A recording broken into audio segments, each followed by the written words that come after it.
Si alguien te dijera que casi todas las guerras de la historia tienen el mismo origen oculto, probablemente pensarías en ideologías, religiones o ambiciones de poder. Pero la realidad es mucho más incómoda.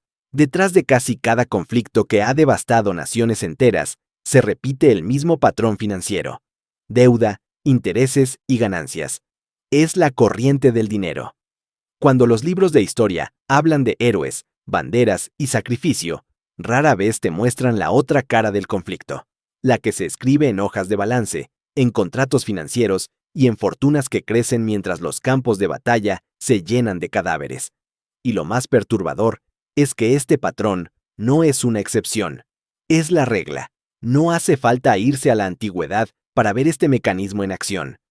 El modelo que hoy define cómo se financian y se explotan las guerras modernas fue diseñado hace poco más de un siglo, durante una de las mayores catástrofes de la humanidad. Un conflicto que en los discursos fue presentado como una lucha entre imperios, pero que en la práctica terminó funcionando como una gigantesca transferencia de riqueza a escala global.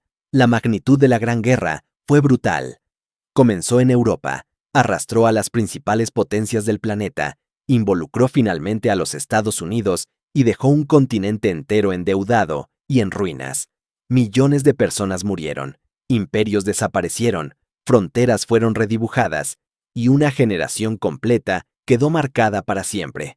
Pero cuando las armas callaron y los tratados fueron firmados, ocurrió algo que casi nunca se cuenta.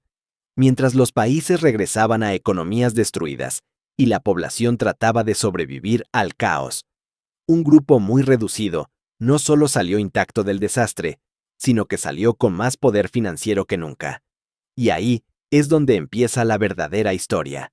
Por cierto, ¿desde qué parte del mundo estás viendo este video?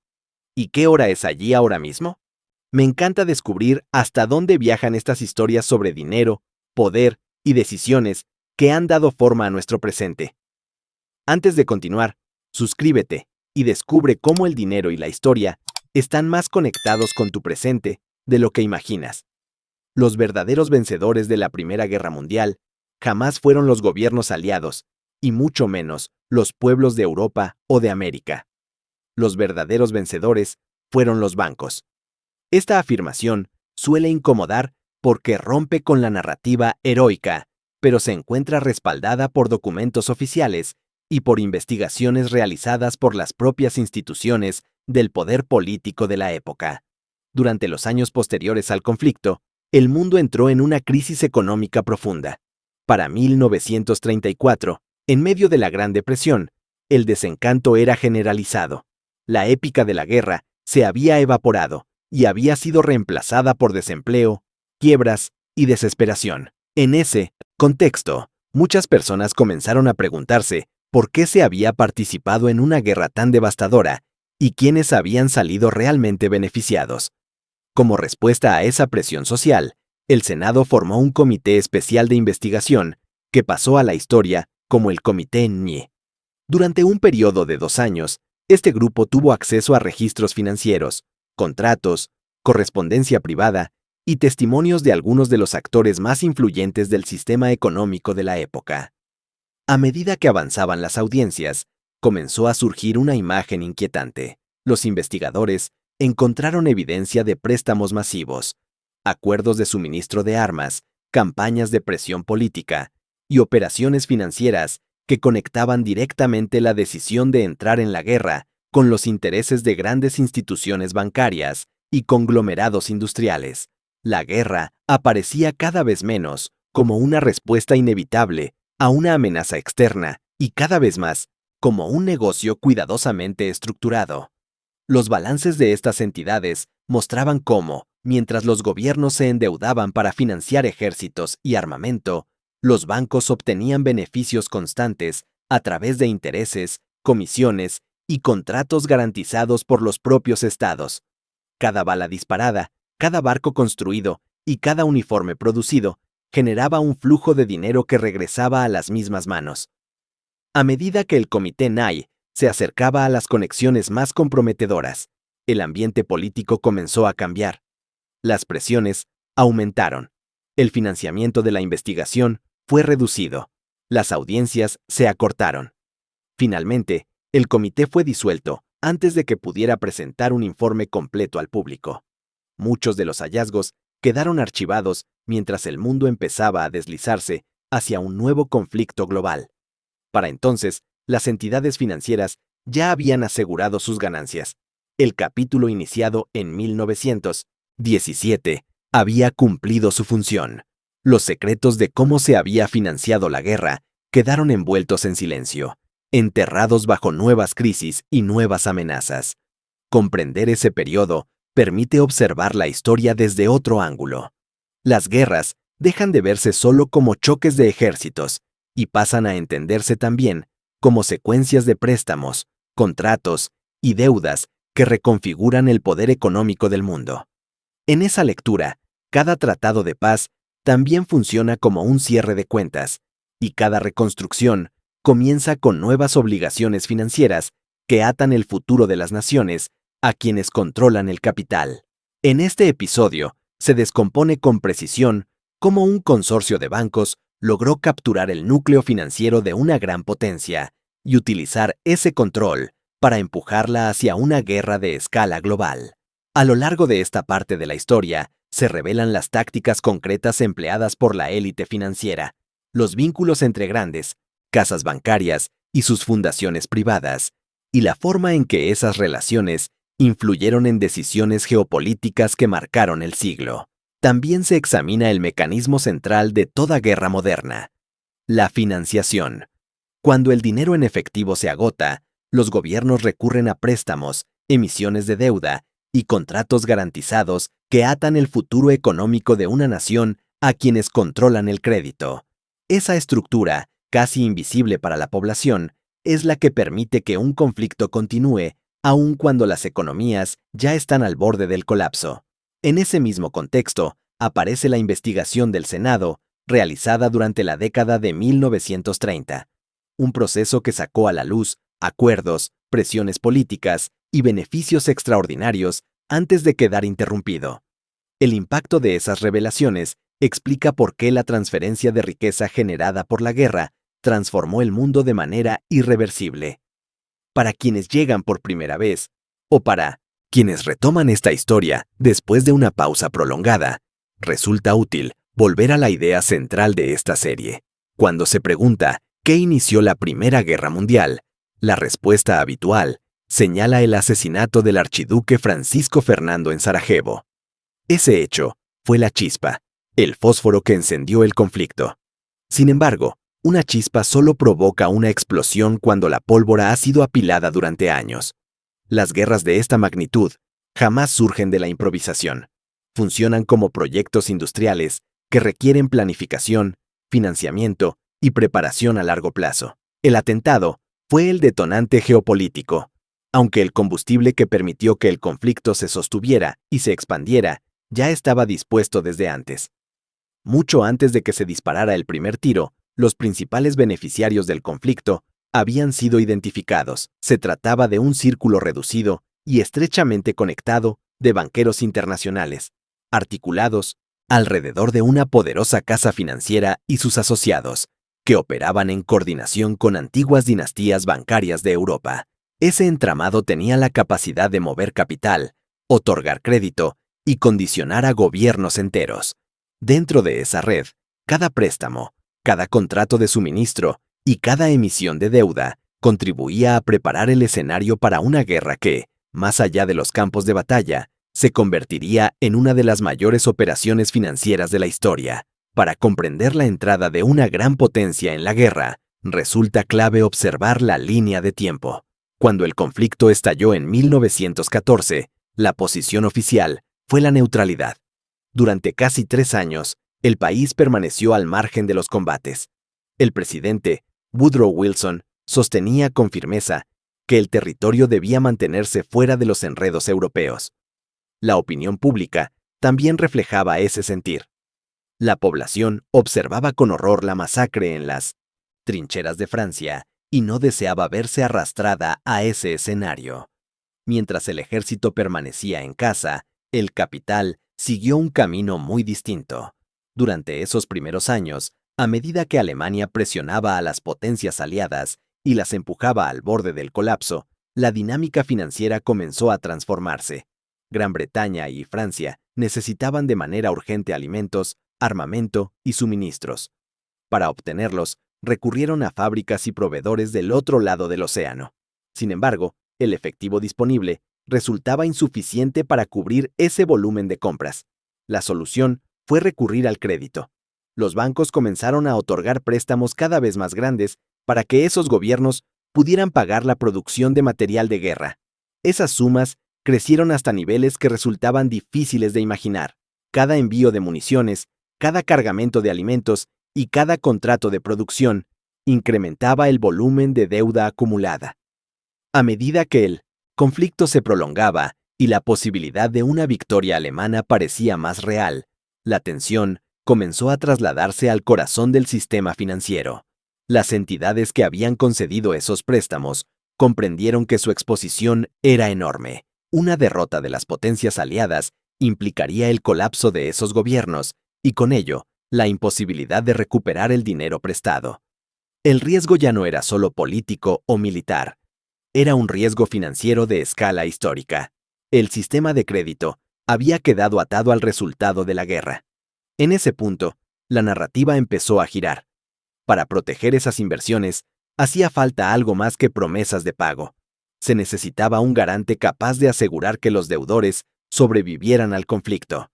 Ese garante solo podía ser un ejército con recursos suficientes para inclinar la balanza. Así, se produjo la transición decisiva. La salida de la neutralidad hacia la intervención surgió de una presión financiera cada vez más intensa. La prioridad dejó de ser la distancia y pasó a ser la protección de una gigantesca cartera de préstamos que dependía, en última instancia, del resultado de la guerra.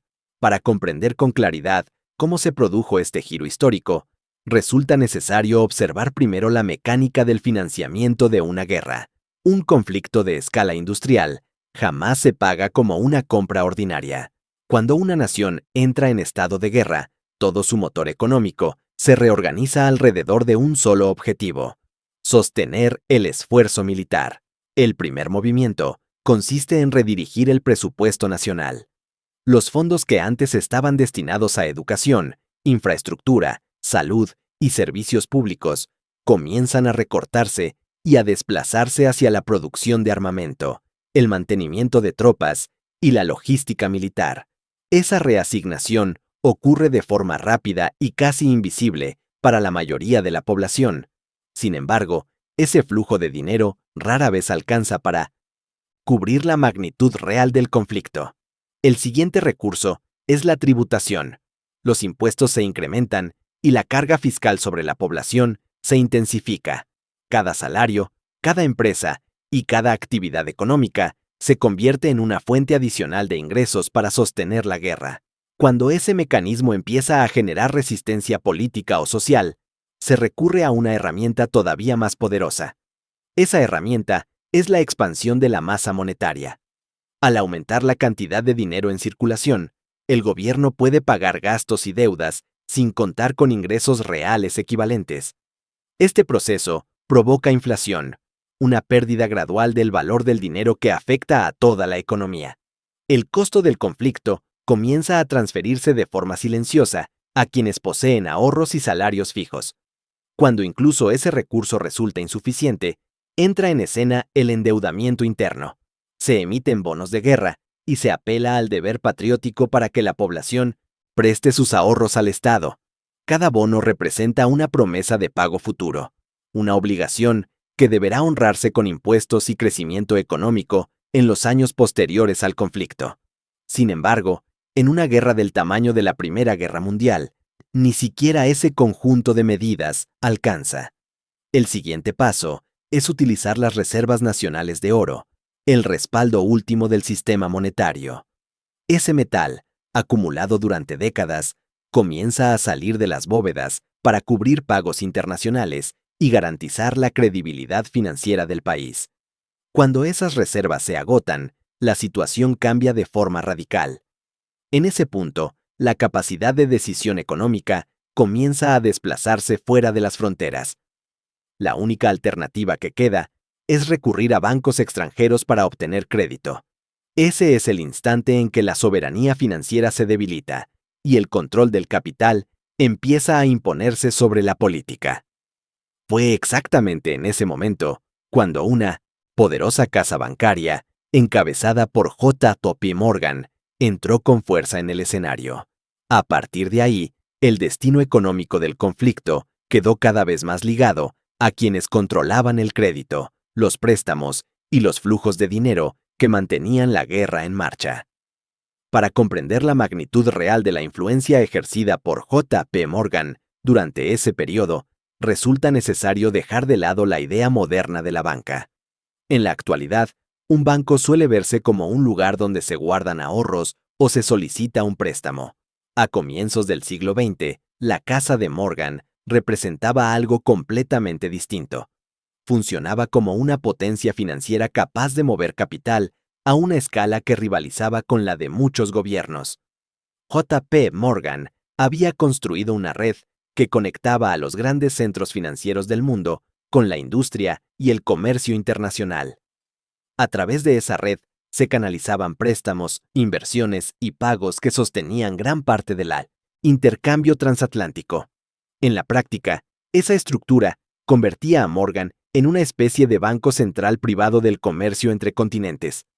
Cuando estalló la guerra, el gobierno británico se encontró ante un problema inmediato: la compra de armas, alimentos y materias primas en un mercado tan vasto y disperso resultaba caótica. Miles de fábricas y proveedores operaban de forma independiente, cada uno con sus propios precios y plazos. Para sostener el esfuerzo bélico, se necesitaba una entidad capaz de coordinar compras, asegurar pagos y organizar la logística financiera. Esa función fue asignada a la Casa de Morgan. A través de un acuerdo formal, el banco fue designado como el agente exclusivo de compras de los aliados en territorio estadounidense. Eso significaba que todo lo que necesitaban las fuerzas aliadas debía pasar por una sola puerta. Cada uniforme, cada tonelada de trigo, cada cargamento de cobre, acero o productos químicos era solicitado, financiado y canalizado por la misma institución. En la práctica, ese arreglo otorgó a Morgan un control sin precedentes sobre el flujo de bienes que alimentaban la guerra. Por cada contrato aprobado, el banco obtenía una comisión. Ese ingreso crecía con cada envío, con cada pedido y con cada ampliación del conflicto. Sin embargo, esa ganancia era apenas una parte del panorama. El núcleo del poder de Morgan residía en el financiamiento. Cada compra se respaldaba con préstamos, cada factura se convertía en una obligación, y cada envío generaba intereses que se acumulaban con el paso del tiempo. De ese modo, mientras los campos de batalla consumían recursos a un ritmo cada vez mayor, el sistema financiero construido alrededor de la casa de Morgan transformaba esa demanda en una corriente constante de ingresos y de influencia económica. Dado que Gran Bretaña y Francia carecían del efectivo necesario para pagar esas enormes cantidades de bienes, la casa de Morgan se encargó de organizar los préstamos que harían posible cada compra. De ese modo, se creó un ciclo cerrado de ganancia, una estructura financiera que se alimentaba a sí misma. El funcionamiento era preciso. La casa de Morgan reunía a un sindicato de bancos para prestar dinero al gobierno británico. Ese capital, en la mayoría de los casos, ni siquiera cruzaba el océano. Era depositado en cuentas británicas dentro de los propios bancos de Morgan en Nueva York. A partir de esas cuentas, los agentes británicos pagaban a los fabricantes estadounidenses, como acerías, plantas de municiones y fábricas textiles, muchas de las cuales ya mantenían vínculos comerciales o de propiedad con el propio imperio financiero de Morgan. Los bienes viajaban a Europa para ser consumidos por la guerra, mientras el dinero permanecía en territorio americano, circulando por la economía industrial y fortaleciendo a la élite corporativa. La deuda, en cambio, quedaba registrada en los libros contables de los gobiernos británico y francés, adeudada a los bancos que habían proporcionado el crédito. Tras la muerte de J.P. Morgan padre, en 1913, apenas un año antes del estallido del conflicto, su hijo J.P. Jack Morgan Jr. asumió el control. Era una figura menos visible, aunque con una capacidad organizativa notable. Bajo su dirección, la Red Morgan, que incluía control directo o influencia significativa sobre unas 2.200 instituciones financieras, canalizó préstamos a los aliados que alcanzaron aproximadamente 1.500 millones de dólares antes de que el país norteamericano entrara en la guerra. Para comprender la magnitud de esa cifra, conviene recordar el contexto de la época. En 1914, la idea de un multimillonario aún no existía en la cultura financiera. John D. Rockefeller alcanzaría ese umbral recién en 1916.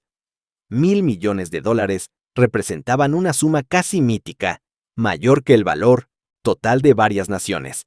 Aún así, la Casa de Morgan movía volúmenes de capital de ese tamaño para sostener una guerra al otro lado del océano. Ese flujo constante de capital produjo un impacto profundo en la economía estadounidense. Entre 1914 y 1916, mientras Europa se desangraba, la economía del otro lado del océano entraba en una fase de expansión acelerada. La recesión que había marcado los años previos al conflicto comenzó a disiparse y fue reemplazada por una actividad industrial casi ininterrumpida. Las fábricas operaban día y noche para cumplir con los pedidos de armamento, textiles, alimentos y materias primas. Los agricultores ampliaron sus tierras y aumentaron su producción para abastecer a ejércitos que consumían cantidades enormes de recursos. El desempleo descendió y los salarios encontraron un impulso sostenido. La prosperidad del trabajador, las ganancias del industrial y la estabilidad del sistema bancario quedaron cada vez más ligadas al ritmo de la guerra. Con el paso del tiempo, esa bonanza empezó a depender de una sola variable. Si el conflicto se detenía de manera abrupta, los pedidos desaparecerían, las líneas de producción se apagarían y el auge se vendría abajo. Además, una derrota de las potencias aliadas pondría en riesgo los préstamos que habían alimentado toda esa expansión. Hacia finales de 1916, esa dependencia había creado una situación frágil. La guerra consumía recursos a una velocidad inesperada. Gran Bretaña y Francia se acercaban al límite de su capacidad de endeudamiento. Gran parte de sus reservas de oro ya había sido enviada a Nueva York. Sus participaciones en acciones y bonos también habían sido vendidas para obtener liquidez. El margen para seguir pidiendo prestado se reducía de forma acelerada. En ese escenario, la red financiera que sostenía el esfuerzo bélico se enfrentaba a un riesgo crítico. Si los aliados perdían acceso al crédito, las compras se detendrían. Si las compras se detenían, la economía de exportación estadounidense sufriría un golpe severo. Y si los gobiernos aliados colapsaban en el frente militar, los enormes volúmenes de deuda acumulada perderían su valor. La neutralidad, que en un principio había generado enormes beneficios, comenzó a transformarse en un factor de inestabilidad. Para mantener el flujo de pagos y sostener la maquinaria de guerra, se necesitaba una nueva fuente de recursos. Esa fuente debía provenir del propio sistema fiscal, trasladando el peso del financiamiento a la población a través de impuestos y deuda pública. La única vía para liberar los fondos del Tesoro y trasladar el peso del financiamiento de la guerra desde los bancos privados hacia el Estado pasaba por un cambio decisivo. Ese cambio requería que el país ingresara oficialmente al conflicto. Ahí surgía el dilema político. La población seguía firmemente opuesta a la guerra. El presidente, Woodrow Wilson, había logrado su reelección en 1916 con un mensaje que prometía mantenerse fuera del conflicto. Su imagen pública era la de un académico y un idealista, aunque su trayectoria también lo conectaba de manera estrecha con los centros de poder del partido y con la élite financiera. Durante la campaña, representantes del sistema bancario se acercaron a su entorno. Comprendían que la narrativa de paz era necesaria para ganar el respaldo popular, aunque también dejaron claro que la estructura financiera creada por la guerra hacía inviable sostener la neutralidad. Aportaron respaldo, recursos y canales de influencia bajo un entendimiento implícito. Tras asegurar la elección, la política debía adaptarse a la nueva realidad económica. La opinión pública, vista como el principal obstáculo, podía ser orientada mediante un cambio en el relato. Ese cambio encontró su oportunidad con un mensaje diplomático que alteró el clima político. Arthur Zimmermann, responsable de Relaciones Exteriores de Alemania, envió un telegrama cifrado en el que proponía una alianza con México contra el país norteamericano. La inteligencia británica interceptó ese mensaje, lo retuvo y esperó el momento más conveniente antes de hacerlo llegar a sus destinatarios. El contenido representaba una amenaza real, aunque dentro del contexto de una guerra mundial, reflejaba también la presión que enfrentaba una potencia acorralada. Para quienes impulsaban la intervención desde los círculos de poder, ese documento ofrecía el elemento que faltaba. Proporcionaba una justificación moral y un punto de apoyo político. Con ese pretexto, el presidente podía acudir al Congreso y presentar la entrada al conflicto como una respuesta necesaria ante un peligro externo, alineando así la narrativa pública con las exigencias financieras que ya se habían vuelto inevitables. Un pretexto por sí solo rara vez basta para movilizar a una población que valora la paz. Para lograrlo, se requiere algo mucho más amplio, una estructura capaz de moldear percepciones, emociones y opiniones a gran escala. Una vez tomada la decisión de entrar en la guerra, el poder político y los intereses financieros que lo respaldaban se enfrentaron a un obstáculo enorme: la apatía del público. Para gran parte de la población, especialmente en regiones alejadas de los centros de poder, resultaba difícil encontrar una razón convincente para sacrificar vidas en un conflicto que parecía lejano y ajeno. Para cerrar esa brecha entre la decisión del Estado y la voluntad popular, se puso en marcha una de las campañas de persuasión más intensas de su tiempo. La tarea quedó en manos del Comité de Información Pública, también conocido como el Comité Creel. Su función consistía en dirigir el flujo de mensajes, imágenes y relatos que llegaban a la población, con el objetivo de transformar una guerra distante en una causa personal. Los medios de comunicación desempeñaron un papel central. Los periódicos y publicaciones comenzaron a difundir historias que presentaban al enemigo como una amenaza absoluta. Los soldados alemanes dejaron de ser retratados como combatientes y pasaron a ser descritos como figuras monstruosas, responsables de actos extremos que buscaban provocar indignación y temor. Muchas de esas historias circularon con rapidez y fueron aceptadas como verdades, aun cuando con el tiempo se comprobó que varias provenían de operaciones de desinformación diseñadas para intensificar el rechazo. La campaña se filtró en todos los espacios de la vida cotidiana. Decenas de miles de voluntarios, conocidos como hombres de 4 minutos, ofrecían discursos breves y apasionados en teatros, iglesias y plazas públicas. Cada intervención buscaba motivar el alistamiento y promover la compra de bonos de guerra. El naciente cine también fue incorporado a esta estrategia. Producciones de la época presentaban al enemigo como una amenaza directa para cada hogar, reforzando la idea de un peligro que debía ser contenido. Los muros de las ciudades se cubrieron de carteles que pedían silencio, vigilancia y lealtad. En paralelo, se aprobaron leyes que castigaban la crítica abierta al conflicto o al reclutamiento. La expresión de dudas o desacuerdos comenzó a asociarse con deslealtad. En un lapso sorprendentemente corto, el clima psicológico del país cambió. El sentimiento pacifista que había dominado el debate público unos años antes se desvaneció y fue sustituido por una narrativa de cruzada, cargada de fervor y urgencia, que transformó la guerra en una causa colectiva. Con la opinión pública ya alineada, el presidente acudió al Congreso y obtuvo la declaración de guerra. A partir de ese momento, el sistema financiero se activó a plena capacidad. El gobierno autorizó las leyes de préstamos de libertad, un mecanismo diseñado para recaudar enormes sumas directamente de la población.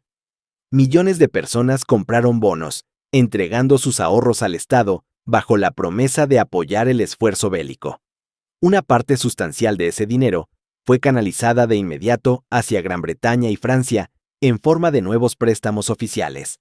A su vez, esos gobiernos utilizaron esos fondos para saldar las deudas que ya mantenían con la Casa de Morgan y con el sindicato bancario que había financiado la guerra desde sus inicios. De ese modo, El riesgo que antes recaía sobre entidades privadas fue trasladado a la deuda pública. Los balances de los bancos quedaron protegidos. Las obligaciones que en un principio habían sido préstamos comerciales se transformaron en compromisos del propio Estado. Las fábricas incrementaron todavía más su producción y los soldados cruzaron el océano para asegurar el resultado final del conflicto. Cuando la guerra concluyó con la derrota de Alemania y el armisticio de 1918, el paisaje económico había cambiado de manera profunda. Las grandes entidades financieras y los conglomerados industriales salieron del conflicto con beneficios extraordinarios. El país había pasado de ser una nación que debía dinero a Europa a convertirse en el principal acreedor del mundo. El centro del capital financiero internacional se desplazó hacia Nueva York. Para quienes regresaron del frente, la realidad era muy distinta. El retorno estuvo marcado por un ajuste complejo. Con el paso del tiempo, el impulso económico generado por la guerra se fue disipando y dio lugar a tensiones sociales y económicas. El contraste entre las promesas de prosperidad y las dificultades cotidianas comenzó a generar un resentimiento silencioso.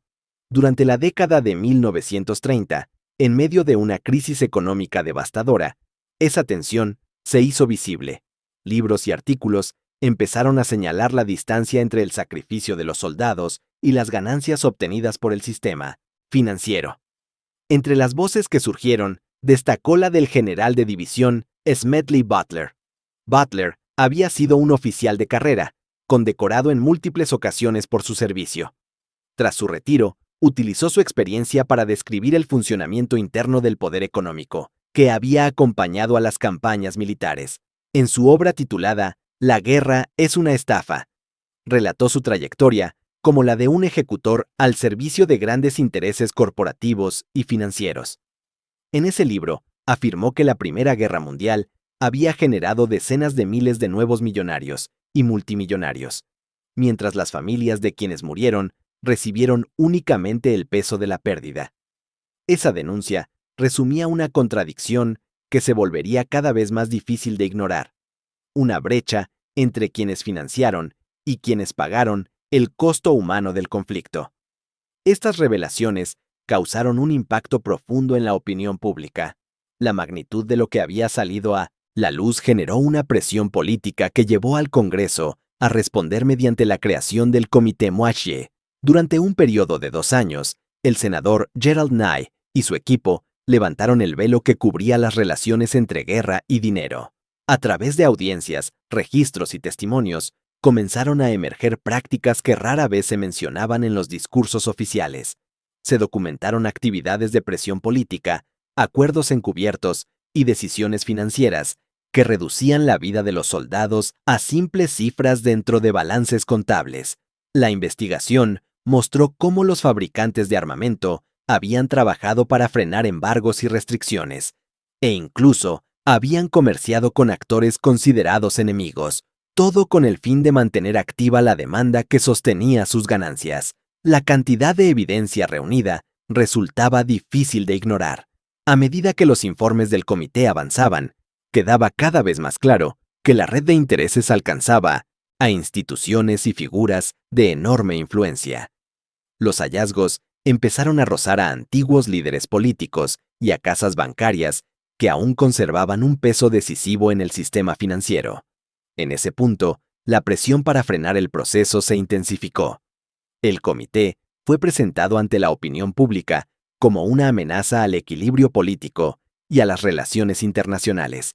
Bajo ese clima, los recursos destinados a la investigación se redujeron y el trabajo quedó inconcluso antes de que pudiera emitirse un informe final que reuniera todas las conclusiones. De ese modo, gran parte de lo descubierto quedó disperso en archivos y actas, sin una síntesis oficial que pudiera llevarse ante el público. Aunque la investigación política fue detenida, la transformación económica que había revelado ya estaba en marcha. Para comprender ese cambio de poder, resulta imprescindible observar el movimiento del oro. Las reservas metálicas definían el equilibrio financiero del mundo. Antes de la Primera Guerra Mundial, el centro de gravedad del sistema monetario se encontraba en Europa. Gran Bretaña contaba con alrededor de 550 toneladas de oro. Francia mantenía una reserva cercana a 1.200 toneladas. Rusia poseía unas 100 toneladas y Alemania alrededor de 830. En comparación, las bóvedas del territorio americano contenían apenas unas 375 toneladas, una cantidad modesta frente a las grandes potencias europeas. Ese equilibrio se alteró de forma radical con el avance del conflicto. El costo de la guerra y la necesidad constante de comprar alimentos, combustible y municiones provocaron una salida masiva de oro desde Europa hacia el otro lado del océano. Cada pago, cada contrato y cada envío implicaba una transferencia directa de riqueza metálica. Al finalizar la guerra, el mapa financiero del planeta era irreconocible. En pocos años, las reservas de oro acumuladas se multiplicaron de manera extraordinaria. Aquellas 375 toneladas iniciales se convirtieron en más de 4.000 toneladas. Al cierre del conflicto, ese territorio controlaba entre un tercio y la mitad del oro monetario del mundo. Esa acumulación tenía un significado que iba mucho más allá de las cifras. En la era del patrón oro, el metal funcionaba como el límite real del poder monetario. La cantidad de dinero que podía emitirse y el volumen de crédito que podía crearse dependían directamente de las reservas disponibles. Quien concentraba el oro, concentraba la capacidad de definir la liquidez global. Con esa entrada masiva de metal, el sistema financiero recién organizado alrededor de la Reserva Federal, creada pocos meses antes del estallido de la guerra, obtuvo una influencia decisiva sobre el flujo de capital internacional. Europa, agotada por años de combate, quedó con tesorerías debilitadas y con enormes obligaciones financieras hacia su nuevo acreedor. Mientras las economías europeas luchaban por reconstruirse, la prosperidad de los años 20 en el territorio americano se apoyó en esa corriente de riqueza que había cruzado el océano. El centro del poder financiero mundial había cambiado de lugar, y el oro había marcado el camino. Cuando se plantea la pregunta de por qué ciertas naciones entraron en la guerra o por qué el conflicto se prolongó durante tanto tiempo, la respuesta aparece al seguir el rastro del oro. La continuidad de la guerra estuvo ligada a la finalización de una transferencia masiva de riqueza. El sistema financiero se organizó para que el conflicto se mantuviera activo hasta que los países deudores quedaran completamente comprometidos por sus obligaciones y la nación acreedora alcanzara una posición de dominio económico. Ese proceso transformó el equilibrio global. A medida que el metal precioso fluía desde Europa hacia el otro lado del océano, el poder financiero se desplazaba con él. Cada envío de recursos, cada pago y cada préstamo reforzaban una estructura en la que el crédito y la deuda determinaban el desenlace, tanto como los ejércitos. El armisticio marcó el fin de los combates, aunque la extracción financiera continuó bajo una forma distinta. Los acuerdos de paz se convirtieron en instrumentos para prolongar ese flujo de riqueza. El Tratado de Versalles impuso a Alemania obligaciones de pago que superaban con creces su capacidad real de cumplirlas. Esas reparaciones estaban diseñadas para capturar el valor que aún quedaba en su economía y canalizarlo hacia los aliados, quienes a su vez debían atender sus propias deudas con el sistema bancario que había financiado la guerra.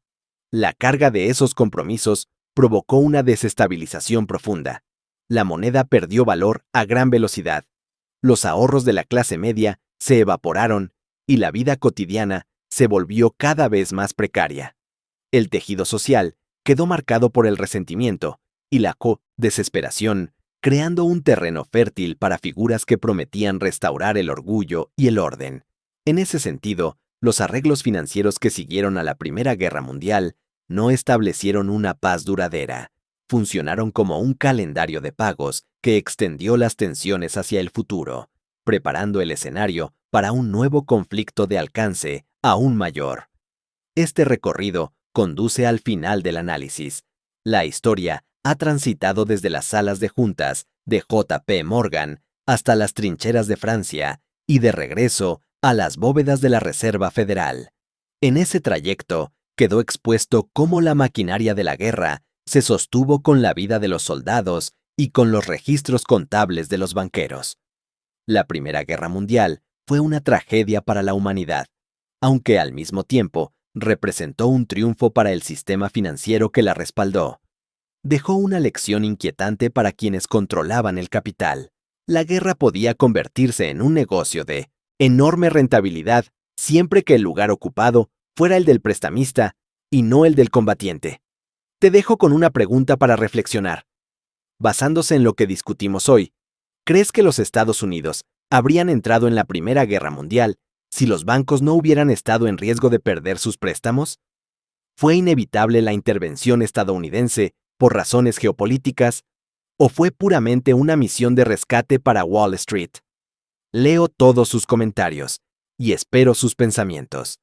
Si esta historia cambió la forma en que ves el dinero, el poder y la guerra, este canal existe para seguir mostrando lo que casi nunca se cuenta.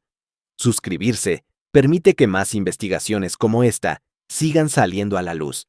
Compartir este video ayuda a que estas historias lleguen a más personas que también buscan entender cómo funciona realmente el mundo detrás de los titulares. Gracias por dedicar este tiempo a ver el video.